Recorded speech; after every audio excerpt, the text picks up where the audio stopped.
Good morning students, welcome back to Hindi class. Take order Hindi book page number 12।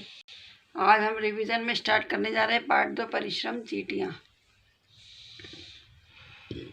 इसमें क्या बताया था कि लेखक ने जीव जंतुओं के चरित्रों के माध्यम से हमें आपस परिश्रम का महत्व सिखाया है इसमें, और आपस में मिलजुल कर रहने के साथ साथ एक दूसरे के काम आना चाहिए।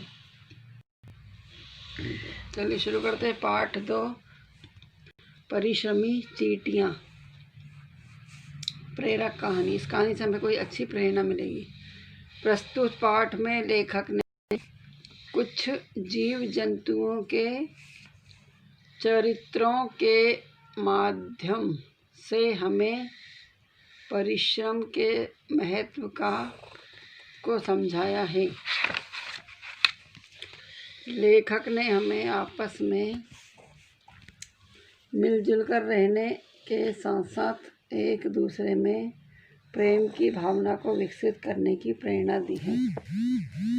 चलो शुरू करते। एक चींटियों की रानी थी, वह बहुत ही परिश्रमी थी।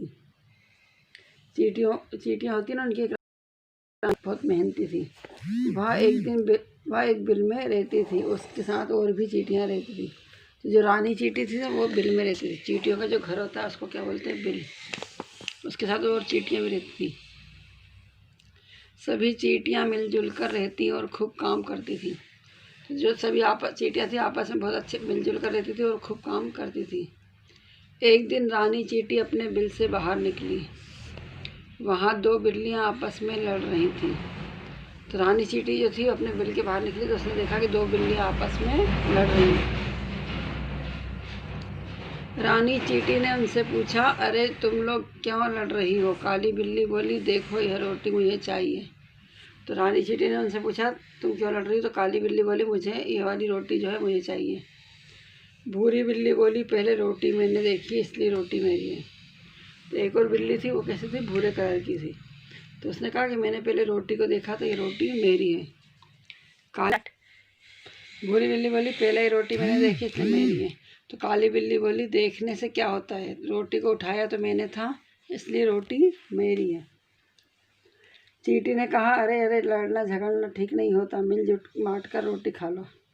उसने कहा, अरे लड़ना झगड़ना ठीक नहीं, तुम दोनों मिलकर इस रोटी को खा लो। भूरी बिल्ली यह सुनते ही गुस्से से बोली, तुम्हारे कहने से क्या होता है? अब ये रोटी मेरी है तो मेरी है, तुम चली जाओ यहाँ से। तो भूरी बिल्ली ने काली बिल्ली से कहा, तुम्हारे देखने से क्या होता है? ये रोटी मेरी है तो मैं ही खाऊंगी इसे। रानी चींटी आगे चली गई। इतने में एक बंदर आया और उसकी रोटी छीन कर ले गया। दोनों बिल्लियां देखती रह गई। उधर चलते चलते रानी चींटी को एक बर्फी का टुकड़ा मिल गया। रानी चींटी ने उसे सूंघा, फिर छू कर देखा। वह खुश हो गई। उसे लगा यह तो मीठा पहाड़ है। उसने बर्फी का टुकड़ा घर ले जाने के लिए खूब जोर लगाया, पर वह उससे हिला भी नहीं।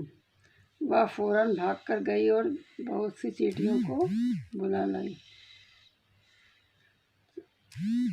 तो रानी चींटी जो थी वो सब चींटियों को बुलाकर ले आई। सभी चींटियां पंक्ति बनाकर एक दूसरे के पीछे चलने लगी। चींटियां हमेशा पंक्ति बनाकर ही चलती, देखो चल रही। आगे आगे रानी चींटी चलती, पीछे पीछे सभी चींटियां। शीघ्र ही सब उस मीठे पहाड़ के पास पहुंच। सबसे आगे आगे रानी चींटी चल रही थी और उसके पीछे ये सब चींटियां चल रही थी। और सब कहाँ चली गई? पहाड़ के पास। रानी चींटी बोली, बहनों आज हम इस मीठे पहाड़ से खूब दावत करेंगे, इसे खिसकाकर बिल की ओर ले चलो। तो रानी चींटी बोली कि आज हम मीठे पहाड़ खाकर खूब दावत करेंगे, इस मीठे पहाड़ को उठाकर ले चलो। सभी चींटियां खुश हो गई। उन्होंने पहले तो पहाड़ को सूंघा और फिर उससे चिपक गई। रानी चींटियों ने पहले मीठे पहाड़ को सूंघा, फिर वो उससे चिपक गई। फिर सबने मिलकर जोर लगाया तो बर्फ़ी का टुकड़ा खिसक गया। धीरे धीरे वे बर्फ़ी का टुकड़ा खिसकाकर बिल की ओर ले जाने लगी। फिर उन्होंने सबने धक्का लगाया तो जो बर्फ़ी का टुकड़ा था, मीठा पहाड़, वो खुल गया, खिसक गया। तो अपने बिल के पास ले जाने लगी। रास्ते में उन्हें काली और भूरी बिल्लियाँ मिली। जब वो पहाड़ ला रही थी तो उनको दोनों बिल्लियाँ मिली। काली बिल्ली चींटियों पर ठहाका लगाने लगी, बोली, अरे इतनी सी तो बर्फ़ी है और इतना सारी चींटियाँ, कौन कौन खाएगा इस बर्फ़ी को। काली चींटी ने बोला ये तो थोड़ी सी बर्फ़ी और इतनी सारी चींटी कौन कौन खाएगा। तो रानी चींटी हंसकर बोली हमारी फ़िक्र छोड़ो, हम तो सब मिलजुल बांट कर खा लेंगी, परंतु तुम्हारी रोटी का क्या हुआ, क्या तुम दोनों ने रोटी मिलकर बांट खा ली। तो रानी चींटी ने उनसे पूछा कि तुम्हारी रोटी का क्या हुआ, दोनों ने मिल बांट कर खा ली क्या। तो भूरी बिल्ली बोली अरे नहीं, हमारी रोटी तो बंदर ले गया। रानी चींटी ने कहा अगर तुम दोनों ने मेरी बात मान ली होती तो तुमने भी मज़े से रोटी खा ली होती। तो रानी चींटी ने बोला कि भूरी बिल्ली ने कहा हमारी रोटी तो बंदर ले गया। तो रानी चींटी बोली तुम अगर मेरा कहना मानते तो तुम रोटी आसानी से खा लेती। रानी चींटी की बात सुनकर दोनों बिल्लियों ने सिर झुका लिया। तो रानी चींटी ने जो बोला ना, उसकी बात सुनकर दोनों चींटियाँ शर्मिंदा हो गई। सभी चींटियाँ मीठा पहाड़ लेकर बिल की ओर चली गईं। सभी चींटियाँ मीठा पहाड़ लेकर अपने घर की तरफ चली गईं। Thank you, have a good day.